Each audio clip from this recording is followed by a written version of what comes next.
Bom dia, agronegócio! Hoje é quinta-feira, dia 25 de maio de 2023, 9 horas 9 minutos pelo horário oficial de Brasília. Hoje estamos chegando um tiquinho mais tarde, mas é aquele dia que eu sempre digo a vocês, né? Que a gente tá ali apurando o máximo de informações possível até que a gente consiga entrar ao vivo com todas as informações que são determinantes para você começar o seu dia, para você tomar suas decisões, definir os seus negócios, porque, minha gente, tem coisa acontecendo que não acaba mais, né? Então a gente vai falar hoje sobre as últimas definições ali da CPI do MST. A gente vai falar também sobre o marco temporal. Foi aprovada a urgência na Câmara dos Deputados. Já já a gente vai trazer mais informações da agência FPA, Agência da Frente Parlamentar da Agropecuária. Em mais um minutinho a gente tem Matheus Pereira, diretor da Pátria Agronegócios, que vai estar conosco para a gente entender que momento é esse do mercado brasileiro de soja, né? A gente precisa trazer a atualização constante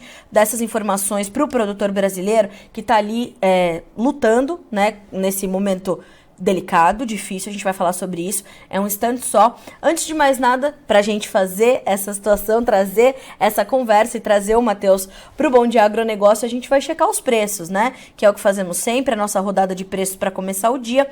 Bolsa de Chicago, hoje a soja bem próxima da estabilidade, julho, tem 13 dólares e 24 centos por bushel. O milho sobe um pouquinho, 0,02%, para valer 5 dólares e 87. O trigo tem 6 dólares e 5 centos por bushel, uma pequena baixa de 0,1%. Ainda na Bolsa de Chicago, o óleo de soja sobe 1,04% agora, 48 centos mais 50 por libra-peso no primeiro contrato. O farelo, por sua vez, cai 0,5%, tem 400 dólares e 40 centos por tonelada curta. Bolsa de Nova York, vamos checar também? Nós temos queda de 1,6% para o café, 1 dólar e 85 mais 8 por libra-peso. Já a gente vai falar também sobre as relações de troca para o café, que estão em um dos melhores patamares dos últimos anos. É importante a gente trazer. Nós temos ainda o açúcar caindo também forte, 1,7% para 25 centos mais 5 por libra-peso. Nós temos o algodão subindo um pouquinho hoje, 0,2% de alta para 81 centos mais 99 por libra-peso. O petróleo caindo 1,9% no WTI, com 72 dólares e 90 centos por barril. O Brent, 76 dólares e 99 centos, a queda é de 1,8%. Caem ainda os futuros do gás natural, 2,7% de queda. O ouro, 0,07% de baixa para 1.963 dólares por onça Troy. Nós temos queda ainda na prata de 0,2%. O cobre sobe 1,04% na manhã desta quinta-feira. Enquanto isso acontece, o dólar index, também próximo da estabilidade, tem uma pequena alta de 0,07%. Para finalizar, vamos checar como ficaram, pelo levantamento da Agrinvest, as commodities na bolsa de Dalian, mercado futuro chinês. O farelo caindo, o óleo de soja, esse sim, subindo, bem como o milho, e o suíno vivo, que registrou mais um dia importante nesta quinta-feira. Então, por lá, os negócios já se encerraram, fechamento de mercado no mercado futuro chinês. Bolsas americanas estão com leve alta, né? O mercado está muito atento à questão da elevação do teto do endividamento americano. A gente está buscando entender, está buscando acompanhar, né? E esse é um dos pontos importantes ali do financeiro. Claro que a gente tem visto ainda mercado de petróleo também em foco, principalmente porque tem a nova reunião da OPEP, Organização dos Países Produtores e Exportadores de Petróleo, nos dias 13 e 4 de junho, e o ministro de Energia saudita já falou o seguinte, watch out, ou seja, atenção mercado e principalmente atenção especuladores, porque muita volatilidade ainda vem por aí e as políticas da OPEP deverão mudar, e o que a gente vai discutir nessa reunião do dia 13 e 4 vai mudar bastante o mercado, então atenção. E claro, monitorarmos também a economia chinesa é determinante, uma vez que a gente está ali tentando também entender, né, como é que as coisas deverão correr. Você que está nos acompanhando por aqui pode participar conosco ali, tanto no noticiasagricolas.com.br ou no YouTube. Tem ali já o chat do YouTube. É só você mandar sua mensagem, sua pergunta, sua dúvida, crítica, sugestão, e a gente juntos vai entendendo aqui os principais assuntos dessa quinta-feira.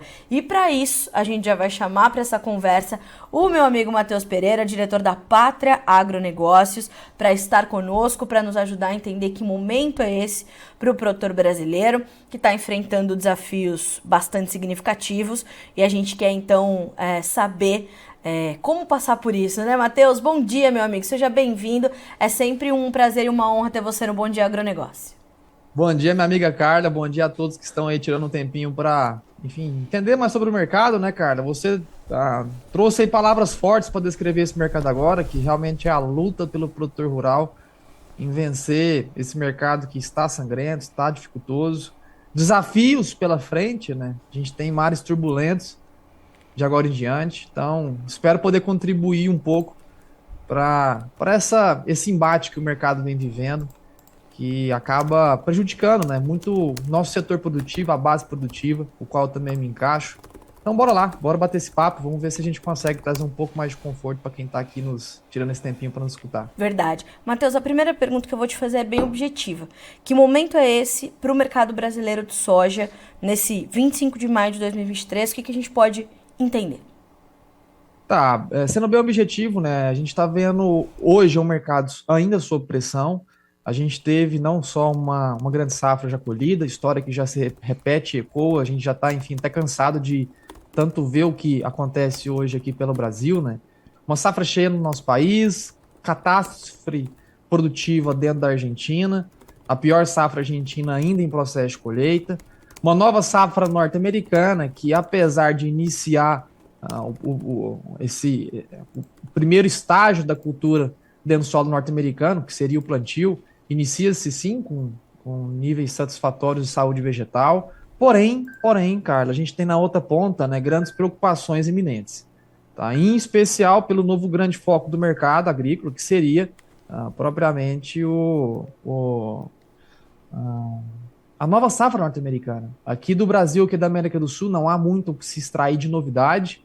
Tá? Temos sim um balanço de uma grande oferta no Brasil, um balanço deficitário da oferta na Argentina, enquanto que agora o grande foco do mercado se torna a nova safra na América do Norte. Então, o atual momento é de virada de chave. A gente tem um mercado tirando a atenção daqui, colocando, depositando a atenção no norte das Américas, e essa grande virada de chave, ela traz grandes pontos de atenção, viu, cara? Em especial a qualidade da lavoura norte-americana. É aí que talvez a gente deve se recair na nossa conversa nos próximos minutos por aqui, cara. Matheus, a gente tem visto ou tem que reforçar a necessidade do produtor de acompanhar as principais pernas formadoras do preço, né? E não olhar só para a Bolsa de Chicago, ou só para o dólar, ou só para o prêmio, e entender o que está acontecendo efetivamente com a formação do preço brasileiro. Para este momento, a gente tem ali um pior momento que já passou, embora a pressão tenda a continuar, ou a gente ainda pode ver preços testando patamares menores ainda do que os recentemente observados? Tá, Carla. Primeiramente, eu sempre gosto de recapitular onde a gente chegou, né? E de fato, assim, não foi uma perna externa que trouxe as grandes quedas ao mercado brasileiro, né? O grande mal do mercado brasileiro foi de fato o mercado interno, né? Foi o excesso de oferta e principalmente produto disponível. A gente chegou lá em janeiro com 120 milhões de toneladas na mão do produtor não comercializada. A gente nunca teve tanta soja para ser escoada, né?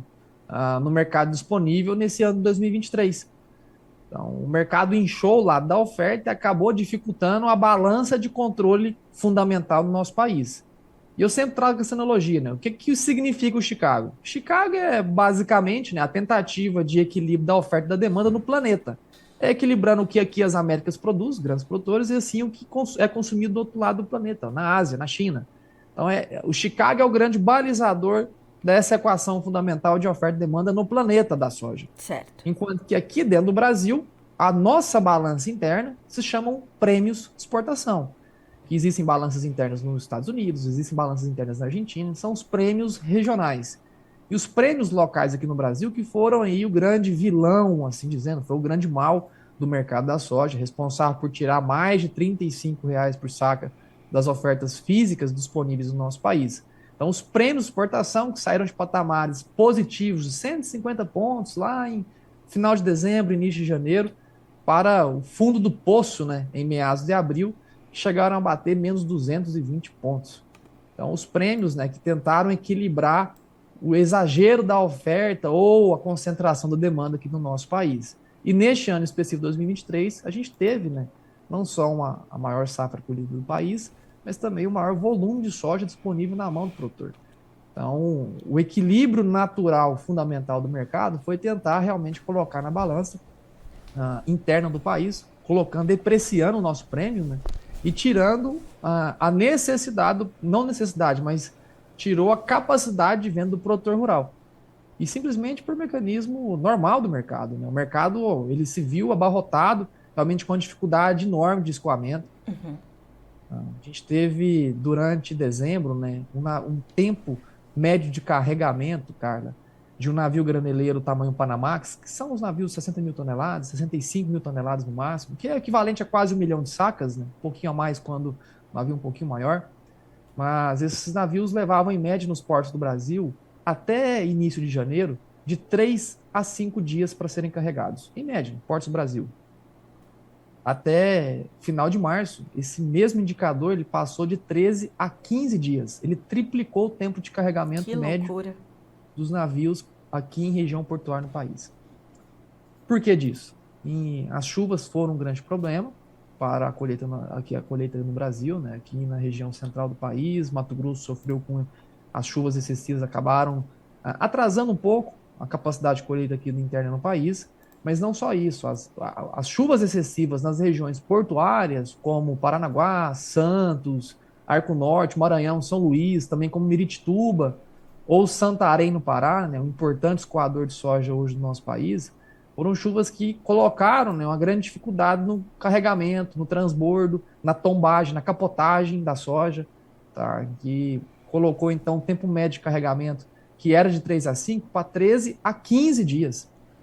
A gente está voltando agora a restabelecer, né? As regiões portuárias já estão, né, presenciando um clima muito mais agradável, Sim. Já há cerca de 2 a 3 semanas. Então a gente volta novamente a colocar muita soja para fora do país, né? Voltando a colocar a necessidade dos exportadores brasileiros em empilhar, né, em reconstruir os prêmios que foram esmagados por excesso, pelo inchaço da oferta e dificuldade de escoamento.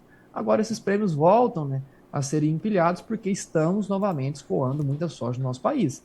Agora, no mês de maio, Carla, a gente deve chegar próximo aos 16 milhões de toneladas embarcadas, batendo um recorde histórico da nossa soja exportada aqui no país. O nosso line-up, a fila total de embarques do nosso país, né, ela já chega a quase 14 milhões de toneladas, que também é um recorde para o período. Não é um recorde histórico, mas para o período agora, essa retinha final do mês de maio, a gente nunca teve tanto navio em direção ao Brasil, ou em regiões, ou já na Bahia, né, atracados para serem carregados, ou em processo de embarque, para serem carregados com soja no nosso país. Então, os prêmios já estão, né, trazendo esse certo alívio na perna que mais afetou o mercado, foram os prêmios. Então, nesse ponto, a gente já está, assim, cara, já passamos pelo pior cenário, que foi o inchaço da colheita iminente, muita soja disponível e incapacidade portuária de colocar essa soja para fora do país. Isso mostra, né, Matheus, que a demanda pela soja brasileira ela continua muito presente.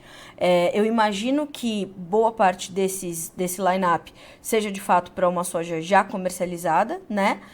E como é que ficam os próximos meses? A gente tem a manutenção dessa demanda ainda forte, pelo menos até pelo menos ali os meses de agosto, comecinho de setembro, quando começa os Estados Unidos a talvez ficarem mais competitivos que o Brasil. O que a gente pode entender nesse momento do comportamento pela demanda ou da demanda pela soja brasileira? Muito bem, partindo da demanda, né? Sempre que se fala demanda, a gente pressupõe o maior comprador, que continua sendo China. Certo. E deve continuar por mais próximos aí, algumas décadas talvez. A China hoje, ela possui o maior rebanho de suínos da história, o maior rebanho de aves da história, que são aí os dois responsáveis por consumir 80% da soja importada pela China, vira ração de suínos e aves. Tá? São lá 1,3 bilhão de cabeças de suínos, que estão em processo de alimentação, o maior rebanho da história chinesa, e mais de 25 bilhões de aves, também no seu plantel de aves totais, né, tanto de poedeiras quanto para abate, dentro da China. Então, é o maior rebanho total. 80% da nossa soja importada pela China vira ração dessas duas cadeias. O restante ali, vamos dizer, mais 20%, outros 10% vira para bovinocultura, corte e leite, e o restante para, enfim, para manufaturados que acabam virando produtos de prateleira ou até para rações de animais domésticos, né, como cachorro, gato. Então, a nossa soja aqui produzida no país, produzida nos Estados Unidos, que entra em linha de embarque em direção à China, não é para alimentar os chineses, é para alimentar o que os chineses consomem lá dentro, que são animais. Vira ração de animal dentro da China. E a Certo. cadeia de animal chinesa, ela está realmente no maior ápice de demanda por ração da história. Tanto é que hoje, mesmo com a tentativa de recuperação dos prêmios portuários no Brasil, hoje a China passa pela melhor margem de esmagamento de soja convertida para farelo e óleo, dos, a segunda melhor margem desde 2019, desde os patamares pré-pandemia, que soja no Brasil não valia nem R$ 100 na região portuária. Então, hoje, mesmo com essa soja ainda em região portuária, mais ou menos custando a R$ 140 disponível no Brasil, os chineses estão na sua segunda melhor margem de esmagamento desde 2019 e a quinta melhor margem da história no esmagamento da soja. É uma margem teórica, só para representar o apetite realmente que os chineses podem ter pelo nosso produto aqui a ser esmagado em território asiático. Então a demanda está solidificada, a gente tem uma soja extremamente competitiva. Hoje o desconto da nossa soja aqui no Brasil ela chega a ser de quase 15% em relação às outras ofertas norte-americanas. A Argentina, pela catástrofe, não está ofertando soja disponível em Porto. Então, realmente, estamos aí não só com a demanda agressiva, mas somos o produto mais barato, a melhor qualidade do produto disponível. Então, a demanda pelo nosso produto está aquecida, estamos com um produto barato, até os norte-americanos estão consumindo a nossa oleaginosa. Então, são quase 800 mil toneladas vendidas da soja brasileira para a direção ao Golfo dos Estados Olha Unidos, só. para esmagamento interno. Então, até os grandes produtores estão comprando o nosso produto de tanto barato que está. Então, Sim. olhando pelo que mais causou de depreciação da soja, já passamos aí pelo pior cenário possível. A gente agora tenta tirar o pé da lama, cara. Esse tenta tirar o pé da lama, acho que já é uma notícia importante para o produtor, porque a gente sabe que ele perdeu alguns momentos importantes de comercialização, né, Matheus? A gente, mesmo com ainda a perspectiva da safra sendo recorde, a gente teve ali um momento, principalmente no começo desse ano, de preços que ainda eram muito atrativos. Os preços perderam muito valor, perderam muito espaço, como você falou, foram esmagados realmente. Agora, como é que tem sido, nesse momento, o que a gente pode avaliar como a margem do produtor? Ontem você fez um story ali bem interessante nas suas redes sociais, nas redes sociais da Pátria, alguém te perguntando sobre um valor específico, né? E a primeira coisa que você respondeu foi, depende. Depende da tua capitalização, depende da região onde você está, depende do que você colocou como alvo de margem. E isso que a gente precisa trazer esse entendimento, não só para o restante que nós temos de soja da safra 22-23 para comercializar, que é muito, né? Eu queria até entender quanto de soja a gente ainda tem para vender, mas também para os negócios com a safra 23-24. Como é que está a margem do produtor brasileiro nesse momento? Olha, Carla, eu falo por causa própria, né? Também sempre ressalto que quando estou conversando contigo, até para aqueles que não ainda me conhecem, né? Também sou produtor rural, vivo do campo desde que nasci, família inteira, nunca fez outra coisa da vida a não ser produzir soja aqui no interior do Goiás.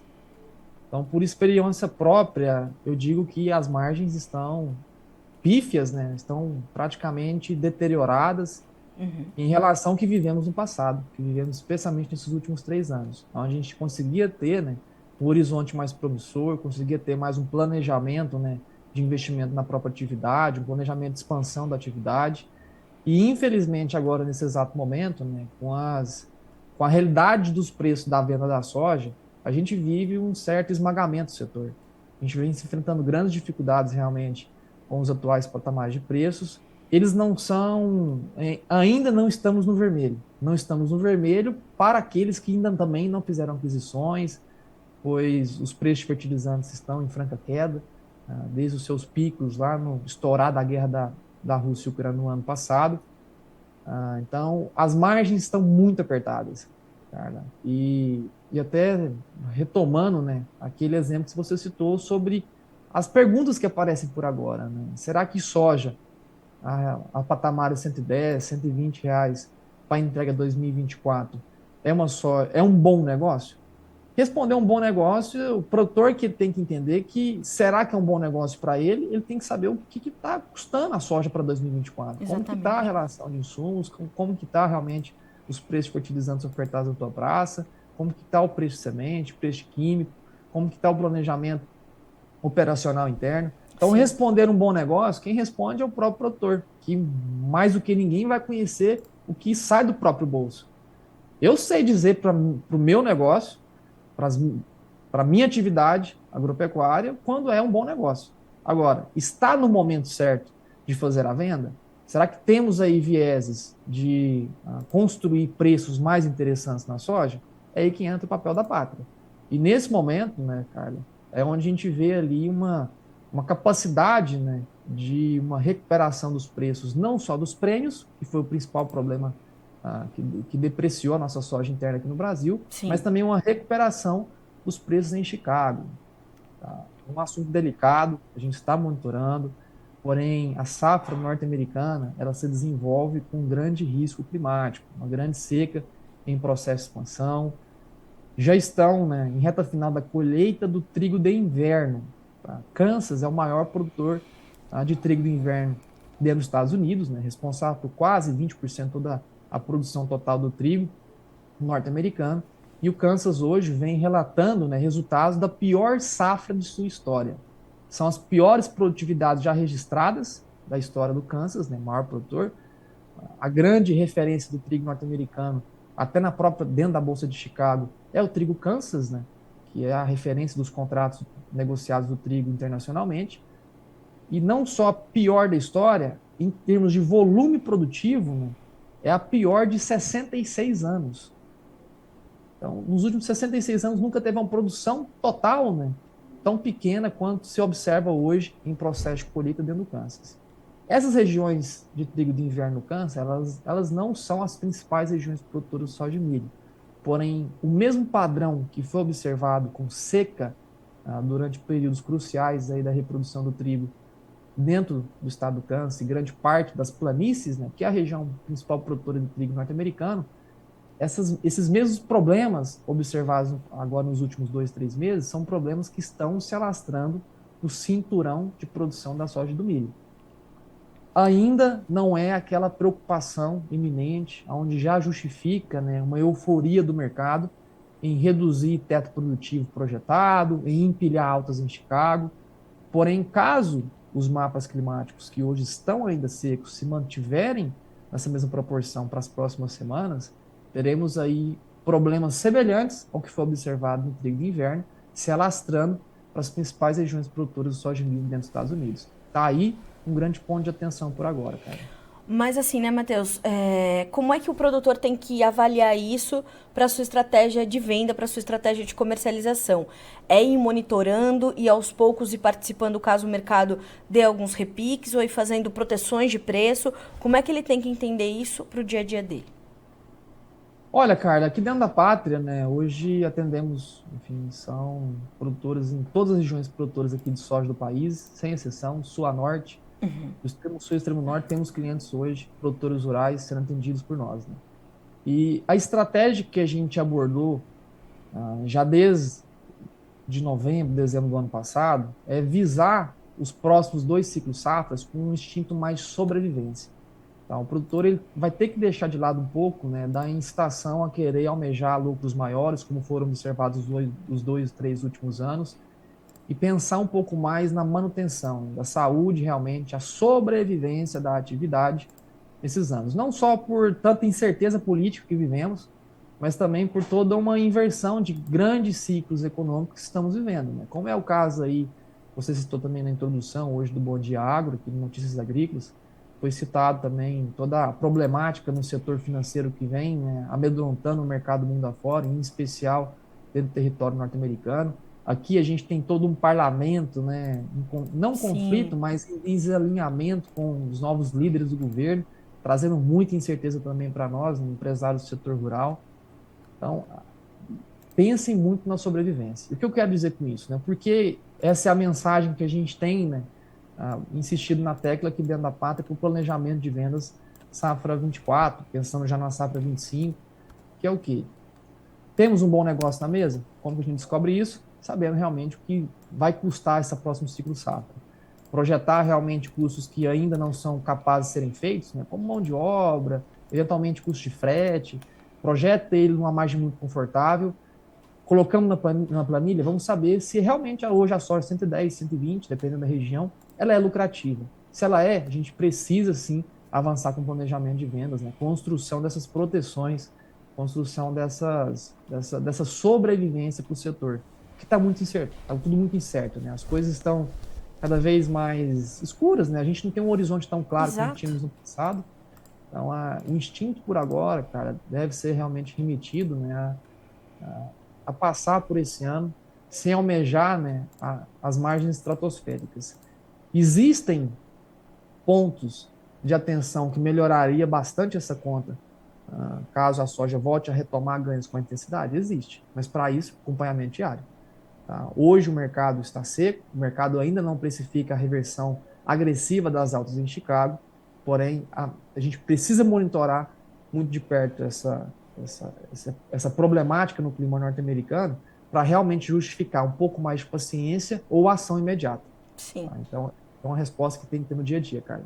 E assim, né, Matheus, acho que a principal mensagem é que, assim, não dá muito, eu tenho reforçado aqui a responsabilidade que o Notícias Agrícolas tem nesse momento de informar o produtor com profissionais que sejam do calibre da pátria ou os outros que aqui estão, colegas que promovem uma concorrência leal com vocês, né? São pessoas muito comprometidas com o setor, que conhecem o setor e que estão muito comprometidos em, de fato, trazer uma informação responsável bastante para ajudar o produtor na tomada de decisão.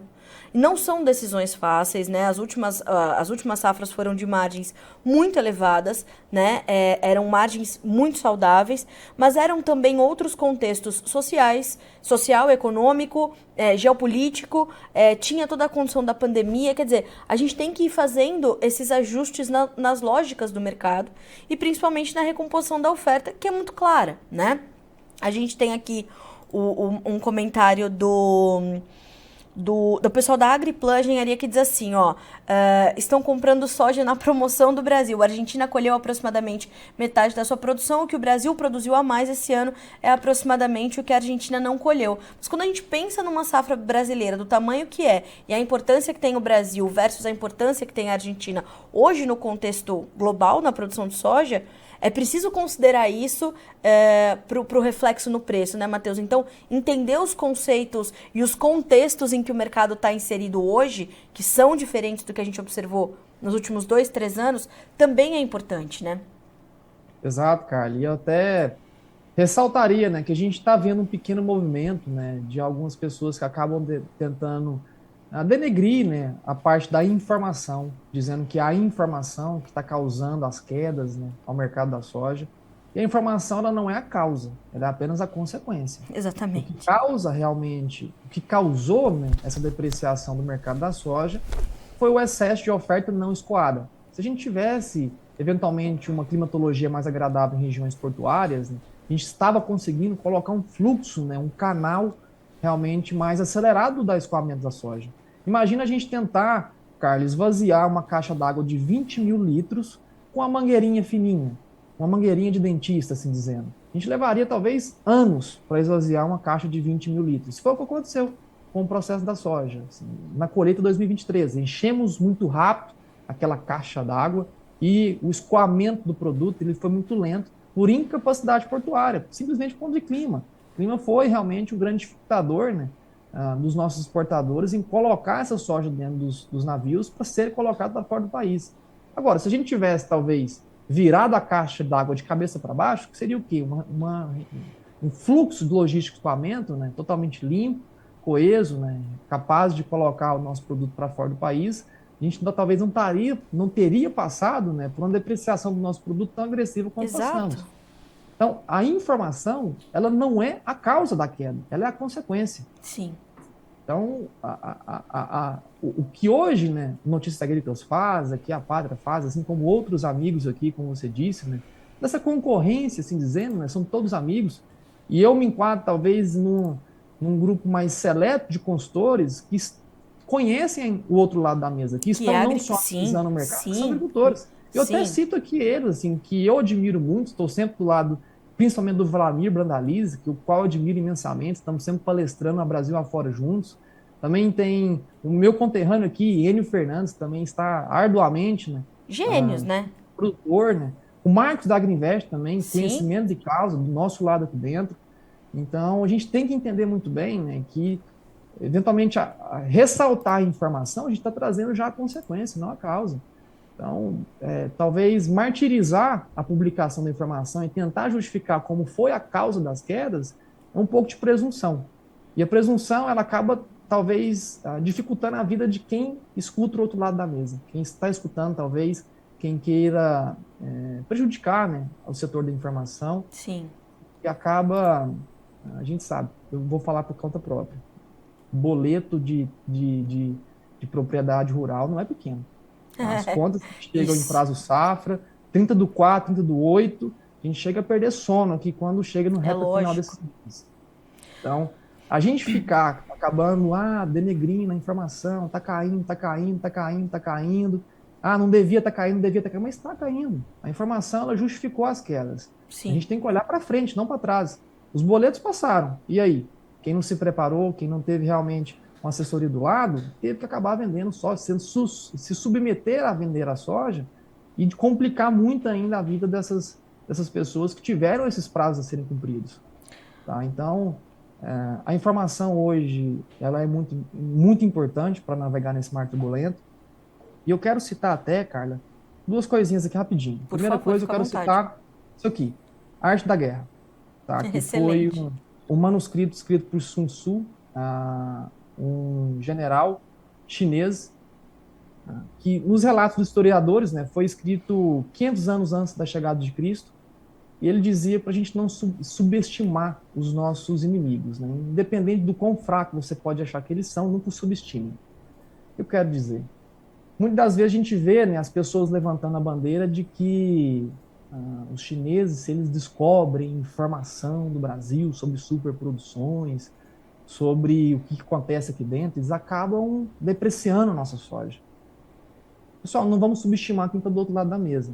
Assim, se estamos aqui hoje com o mercado aberto, entendendo sobre a construção da oferta, os chineses também conseguem entender a construção da oferta no nosso país, conseguem monitorar o inchaço da produção, assim como nós aqui na Via Oposta também conseguimos monitorar a quantidade de consumo, que eles conseguem realmente produzir, o que eles necessitam de importação neste ano.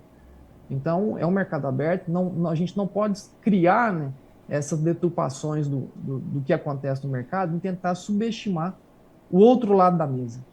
E não só isso, Carla. Eu quero até encerrar minha participação aqui, né, e partir para as conclusões, citando até um trecho da Bíblia, né? Somos todos muito religiosos aqui dentro da pátria. E no primeiro livro de Pedro, né, de 5 a 8, ele também cita, né, que a gente deveria, principalmente, evitar conflitos, né, assim, entre aspas, com o diabo. São, são partes, né,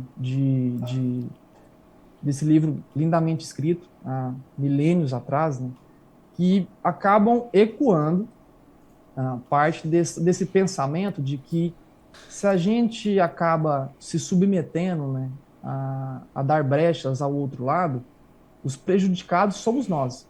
Se a gente não abre os olhos, não coloca um bom conselheiros aos nossos lados, assim como cita também em Provérbios, né, um bom rei sempre tem bons conselheiros, não que necessariamente façam o que estão dizendo, mas pelo menos os escutem. Então, hoje, Excelente. o mercado brasileiro da soja, ele acabou se submetendo, né, a escutar realmente pessoas que acabaram distorcendo a realidade do nosso país e que hoje, né, navega por mares extremamente turbulentos. Existem esperanças, tá, de agora em diante, precisa de monitoramento, precisa realmente de proximidade sobre o mercado e eu sei, né, por causa própria, quão difícil é produzir, quão difícil é colocar milhões de reais debaixo da terra, olhar para o céu e rezar a São Pedro para que a gente possa ter uma safra gratificante. Não é nada fácil, o produtor ele tem que ser otimista por característica própria. O produtor pessimista ele não consegue se manter na atividade.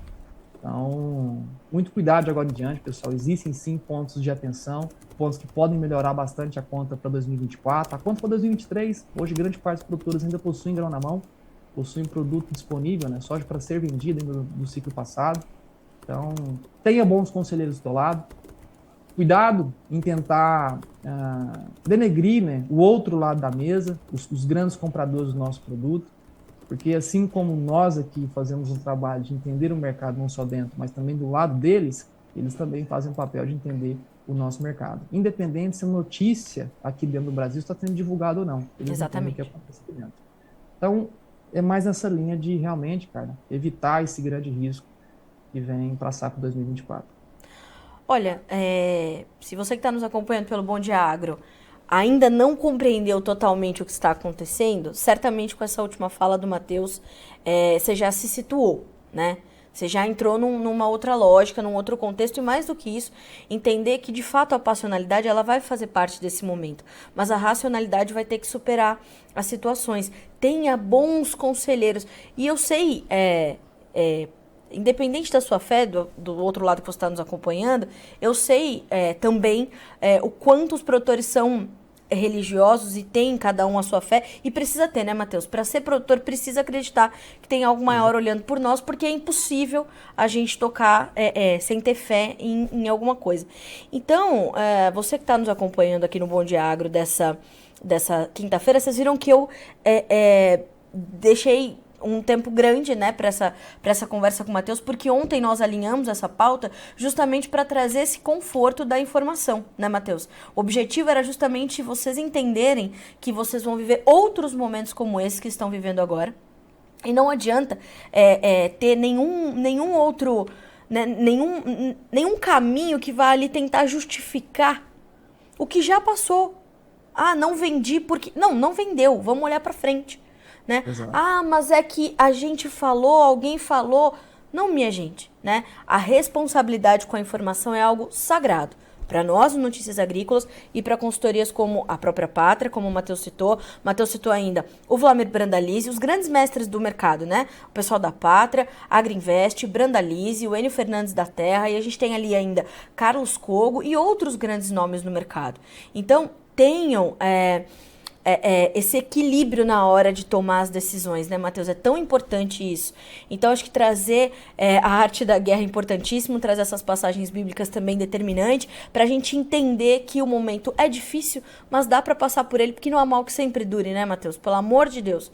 Já vivemos situações piores, né? Já vivemos situações piores. Exato, a gente sempre que está... não criando justificativas, mas aprofundando o estudo do mercado, né? A gente remete às safras passadas, quando tivemos movimentos semelhantes, né? A gente nunca teve soja acima de 100 até 2020, então é muito difícil a gente falar que a gente viveu algo idêntico. Mas 2005 foi um caso, né, muito típico do que vivemos agora, só que um pequeno detalhe. 2005 a gente teve uma grande oscilação de preços, né? A soja quase que dobrou em cerca de 3 meses e ela quase que caiu pela metade em outros 2. Então a gente viveu do inferno ao céu e voltou muito rápido lá para baixo, em um curto período de tempo. Só que diferente do que vivemos agora em 2023, lá em 2005 a gente estava sofrendo também por um grande corte produtivo, né? Foi aí a grande chegada da ferrugem, que realmente dizimou campos. Meu pai já estava na atividade, eu já tinha consciência do que acontecia em campo. E realmente foi algo inimaginável, né? Os preços estavam em franca queda, a gente não tinha o que ser vendido. Diferente de agora, que apesar das quedas abruptas que o mercado sofreu, né, ainda a gente tem um produto para ser comercializado, né? Então, são grandes ciclos que a gente vive, não vai ser a primeira, não será a última, a gente só precisa tentar antecipar e construir proteções, né? E para isso, que foi surgir da Pátria, né, quase 9 anos atrás, quando o projeto todo foi construído para trazer mais informação clara à base produtiva que sustenta esse nosso país. Então, quem quiser saber mais também sobre o nosso serviço, procurem aqui a Pátria Agronegócios.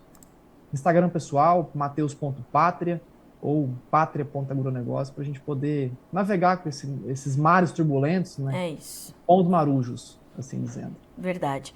Meu amigo, sempre bom ter você com a gente aqui no Bom Dia Agro. Obrigada pelo teu tempo, né? Dedicou um tempão aí para estar conosco. Sempre bom ter você com a gente. Obrigada mais uma vez, Matheus. Um abraço para você, para todo o time da Pátria, que tá muito forte no meu coração, como sempre, né? E obrigada mais uma vez por trazer esse conforto e esse chacoalhão no produtor brasileiro que ele precisa ter nesse momento, né? Não adianta ficar ouvindo essas narrativas, né, essas vozes impostadas por aí, achando que as coisas vão mudar só porque alguém está dizendo algo de uma forma, né, diferente, que não é. A realidade é essa e a gente vai ter que encarar. Obrigada, meu amigo. Sempre bom ter você por aqui. Exatamente, cara. Não subestime o outro lado da mesa. Não é informação distorcida que vai mudar a realidade do mercado. Assim como nós sabemos o que acontece lá, eles também entendem o que acontece por aqui. Abraço a ti, Carla, grande amiga, a todos que nos assistem. Fiquem com Deus. Até logo. Até a próxima. Amém, meu amigo. Até a próxima. Um abraço pra você. Até mais. Tchau, tchau. Até mais. Senhoras e senhores, Matheus Pereira, diretor da Pátria Agronegócio. Eu quero aqui agradecer as perguntas, né? A gente não ia ter tempo de levar todas as perguntas para o Matheus, mas vamos lá que algumas coisas eu consigo responder a vocês, né? DM, por que o preço da soja e milho são ditados por Chicago? Bom, porque nós temos uma comercialização que foi começada lá em 1800 tralalá, né, pelos produtores norte-americanos que, né, formaram esse mercado futuro para tentar de fato ali equalizar os preços, trazer um equilíbrio ao mercado, que chegou uma hora que tinha tanto milho, começaram a jogar milho no Lago Michigan, no fundo do Lago Michigan para aliviar a oferta. E aí se criou o mercado futuro, enfim, e isso foi se tornando uma tradição. Então, há pouco os Estados Unidos eram os maiores produtores mundiais de soja, né? Então as referências ainda acontecem na Bolsa de Chicago. Carlinha, a gente já passou a ser agora o maior produtor, já tem algumas safras, verdade, mas essa transferência do mercado, ela não é simples de acontecer. Então, Chicago é base não só para a formação dos preços da soja no mercado brasileiro, mas no mercado argentino, no mercado chinês, né? Então, a gente tem ali uma tradição e uma referência importante, consolidada, a Bolsa de Chicago, né? Que tem muitos anos de atuação. Então, é por isso. Para o milho, a situação já é um pouco mais diferente. A B3 tem muito mais força hoje em dia, embora ela se referencie muito ainda na Bolsa de Chicago, mas a B3 ela tem uma força, inclusive até uma liquidez maior para os futuros do milho. Então, sim, a gente tem uma referência para o milho em Chicago, mas hoje a gente já tem um mercado brasileiro correndo muito mais com as próprias pernas, ou mais seguro nas próprias pernas. Essa pergunta é muito importante para a gente frisar e reforçar que acabei de ouvir de um analista de mercado antes de entrar no ar, sobre justamente isso, né? Ele disse com essas palavras, ele falou: olhar os preços da soja, entender e analisar o mercado, baseando-se para o Brasil, naturalmente, somente sobre os preços de Chicago, é uma irresponsabilidade. É preciso observar Chicago, câmbio e o prêmio, pelo menos, mais o mercado físico. Esses juntos, eles vão te dar respostas muito mais claras e muito mais assertivas, naturalmente. Então, é uma irresponsabilidade a gente olhar só para Chicago. Mas a gente ainda tem que olhar para Chicago? Sim, a gente ainda tem que olhar para Chicago, tá? Vamos estar atento, safras grandes, preços baixos. O Agro Nhankundai nos traz essa informação. O Carlinho Augusto, Carla, gostaria de saber do Matheus no caso do milho, no milho safrinha. O fluxo do porto será diferente? Qual a tendência dos prêmios do milho? Carlinho, olha só, a gente não tem essa resposta pelo Matheus, né? Eu não ia ter tempo hábil para levar essa pergunta para o Matheus, mas vou levar mesmo assim para a gente trazer essa perspectiva. Vou levar também para o Guilherme Dorigatti, que é o nosso especialista em milho aqui, para trazer na entrevista de amanhã essa resposta, porque toda quarta e toda sexta tem entrevista sobre o mercado de milho aqui no Notícias Agrícolas ao vivo, como a gente está fazendo aqui. Mas o que já vem sendo sinalizado pelos analistas e pelos consultores de mercado é que de fato nós devemos ter uma pressão sim sobre os prêmios do milho, porque como aconteceu para a soja, deverá acontecer para o milho. A gente deve ter muita oferta, uma dificuldade de escoamento e os prêmios serem penalizados como aconteceu na soja. Mas percebam que como eu falei, não há mal que sempre dure. Os prêmios da soja continuam subindo, né? Continuam dando sinalizações. Essa informação que o Matheus trouxe na manhã dessa quinta-feira também foi sinalizada pelo Luiz Fernando Gutierrez ontem para a soja, por exemplo, de que o pior já passou. né? Então, as oportunidades, elas vão surgindo. E claro que vocês não vão ter as mesmas margens nem para soja nem para o milho que vocês tiveram nos últimos 2, 3 anos. Isso não quer dizer que o mundo está acabando, tá? Vocês já viveram momentos como esses e vão viver outros com certeza, né? O próprio Matheus já falou, os analistas têm falado sobre isso e é importante, né? Qual seria a porcentagem do milho safrinha já negociado? A gente tem pouco mais de 30%, tá? O perfil Produza Mais. O que também está um pouquinho aquém da média aí dos últimos anos para esse período, segundo os analistas. O Leandro Denardim. Como estão o USDA avaliando folgas na produção sem considerar estoques? Uma queda na safra de soja americana pode reagir muito ao preço brasileiro? O Matheus trouxe essa pergunta, né, Leandro? Ele falou sobre essa possibilidade de adversidades climáticas para o desenvolvimento das lavouras, por conta das chuvas abaixo da média. Então, um cenário de seca em expansão que pode se intensificar. E aí sim a gente pode ter um reflexo em Chicago, né? Os preços podem testar um pouquinho, um fôlego um pouquinho maior para ter um respiro. Hoje a gente já tem os contratos mais longos operando abaixo dos $12 por bushel, né, já há algumas semanas. Então a gente tem essa situação. Caso este cenário climático de adversidade se confirme, aí sim a gente pode ter esse respiro nos preços da soja e isso sim trazer algum respiro para o preço no Brasil também. Pode ser limitado porque, volto a dizer, olhando os prêmios e o câmbio segue pressionado. Vamos ver como é que tá agora? O dólar está caminhando em alta hoje, então a gente tem 0,5% de alta, 0,7% de alta para 4,99, mas como é muito volátil, precisamos avaliar o câmbio lá adiante, quando a gente tiver ou não esta confirmação da adversidade climática, entender como estarão os prêmios. Hoje, nós já temos prêmios para agosto, setembro, que são positivos. O setembro já com quase 100 pontos ou $1 acima de Chicago, já positivos, né? Os prêmios continuam respirando e subindo aqui no Brasil. Então, a gente vai ter que olhar, neste momento de adversidade climática nos Estados Unidos, ao se confirmar, saber como estarão os prêmios e o dólar. Aí a gente vai entender como isso vai refletir no preço aqui no Brasil, tá?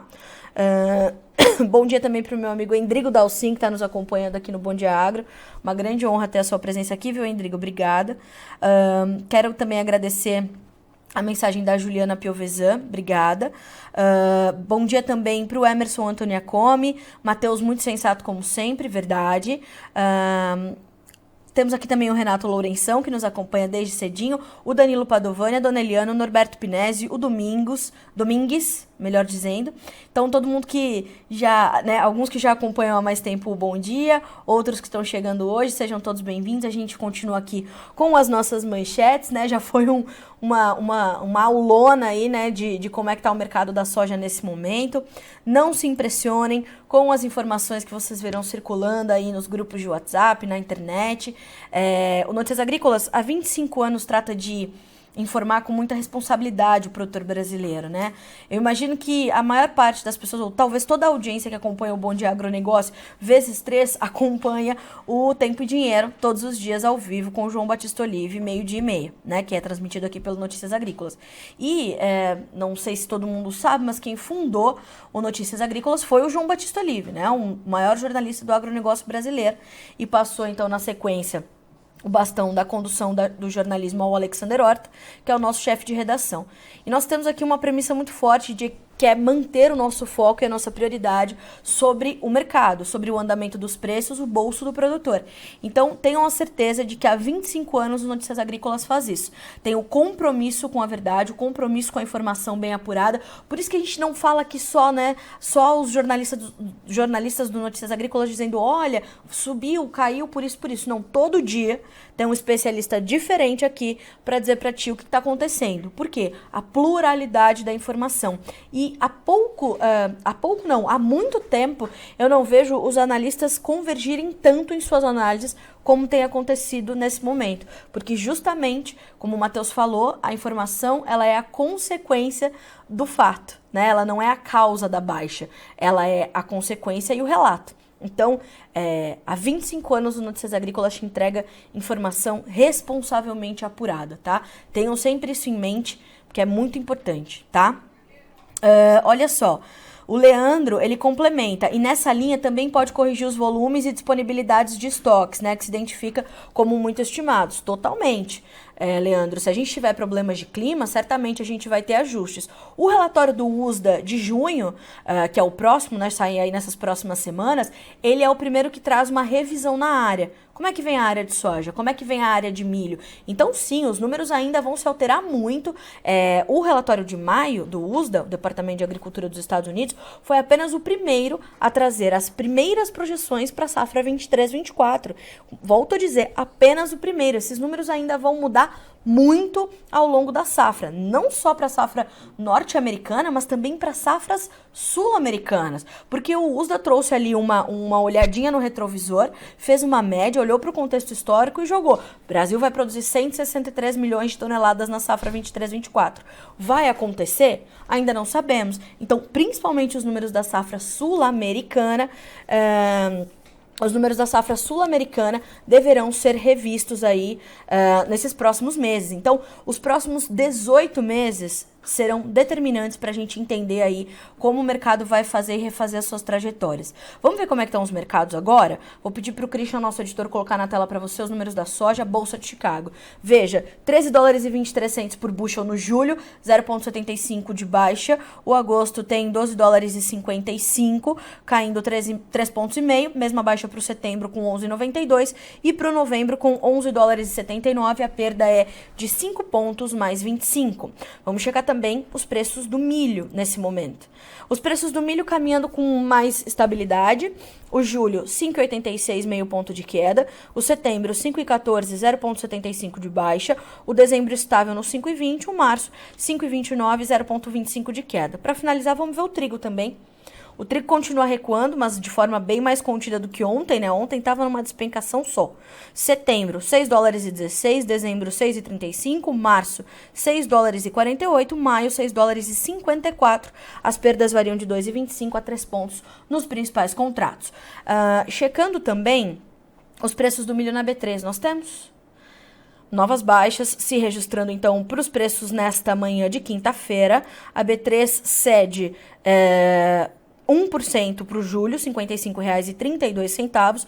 O setembro, R$ 58,41. O novembro, R$ 60,76, 1,4% de queda. Mesma baixa para o janeiro, com R$ 63,50. Christian, a gente consegue ver os preços do boi também na B3? Vamos buscar, né? Porque os preços do boi também são importantes e hoje caem de forma bastante agressiva. Veja, maio, R$ 255,45 por arroba, uma baixa de 1%. O junho e o julho perdem mais de 3%. Para o junho valer R$ 243,50 e o julho R$ 246,50, mais de 3% de baixa. O agosto, R$ 246,85, a perda ainda mais forte de 4% na manhã desta quinta-feira. E o indicador CPEA ontem fechou também em baixa de 1,7% para R$ 257,30, base São Paulo. Então percebam, a gente está num momento de pressão sobre os preços das commodities, né? E de forma quase que generalizada. A gente está acompanhando, está monitorando, tá certo?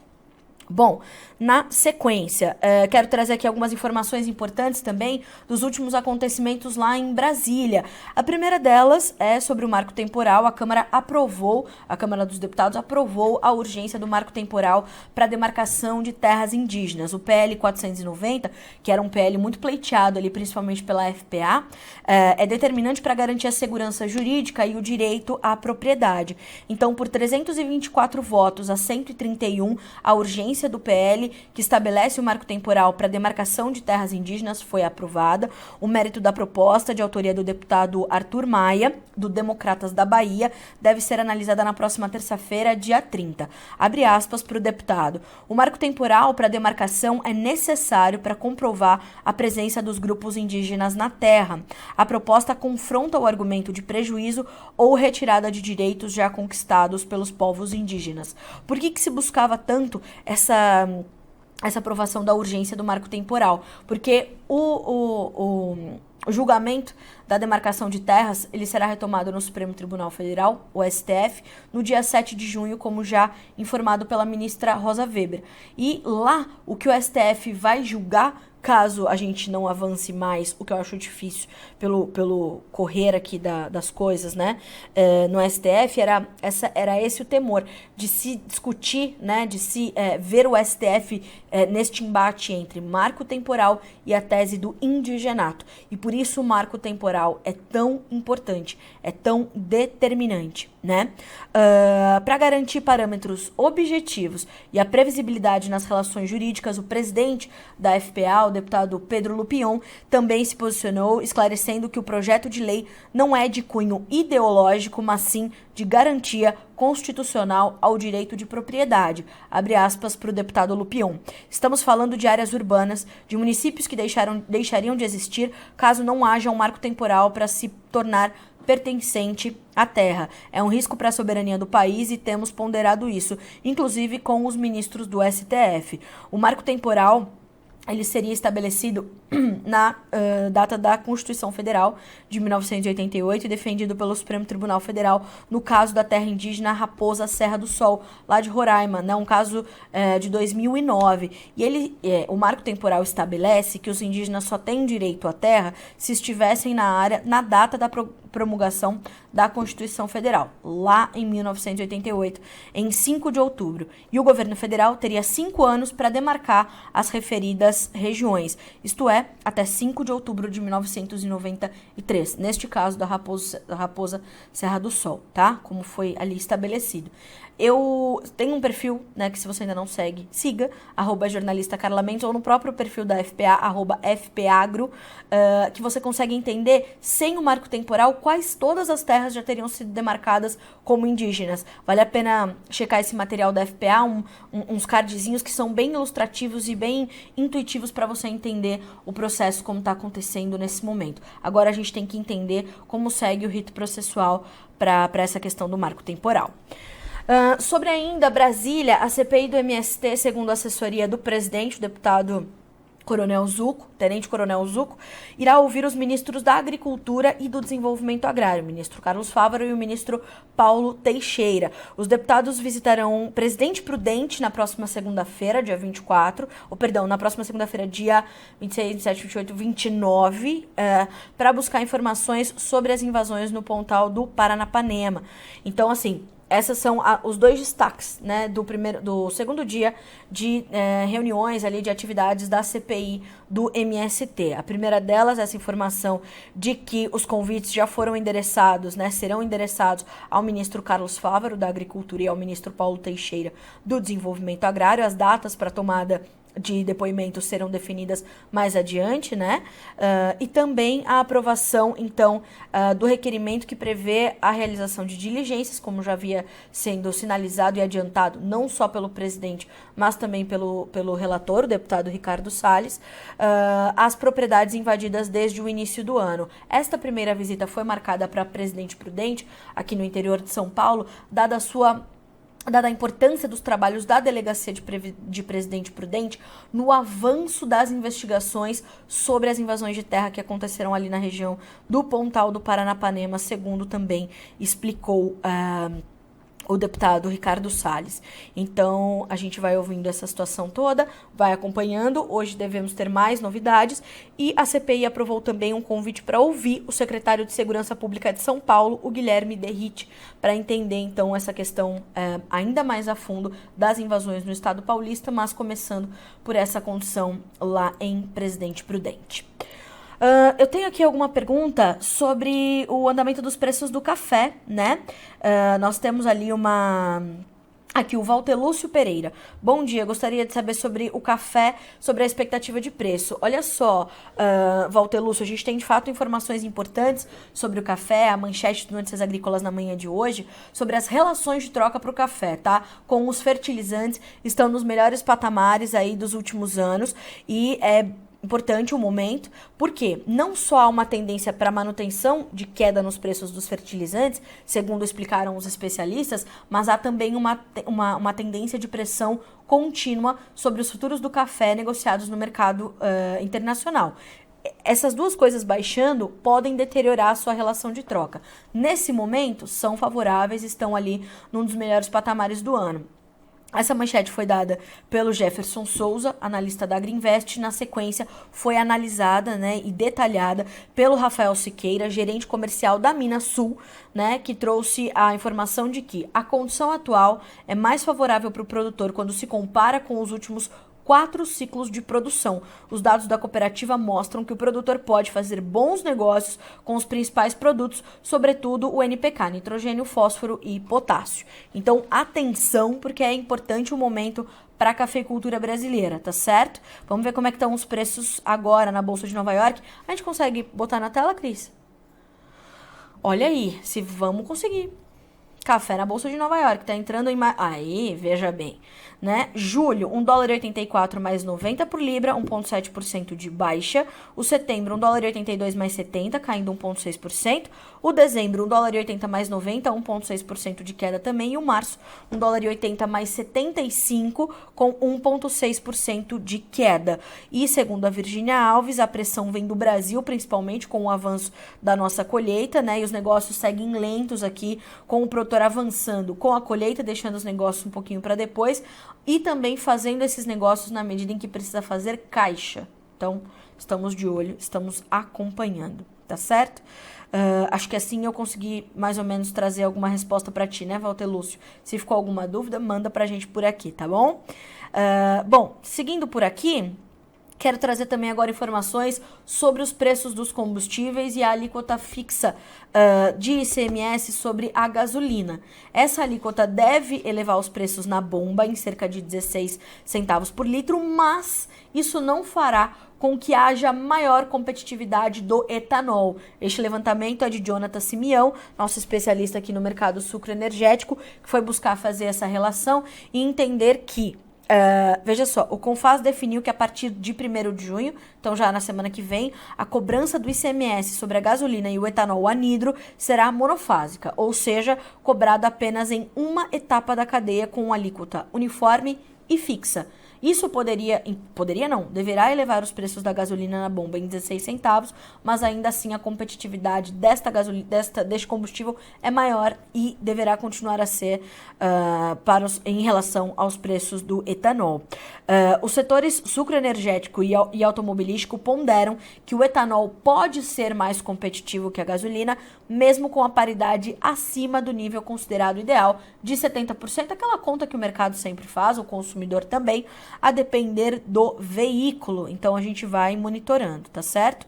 E a gente tem esse acompanhamento muito de perto pelo Jonatas e vale a pena você entender. Isso impacta na inflação, isso impacta no seu dia a dia, isso impacta para o setor sucroenergético definir ali os mix de etanol ou açúcar, isso impacta nos preços do açúcar.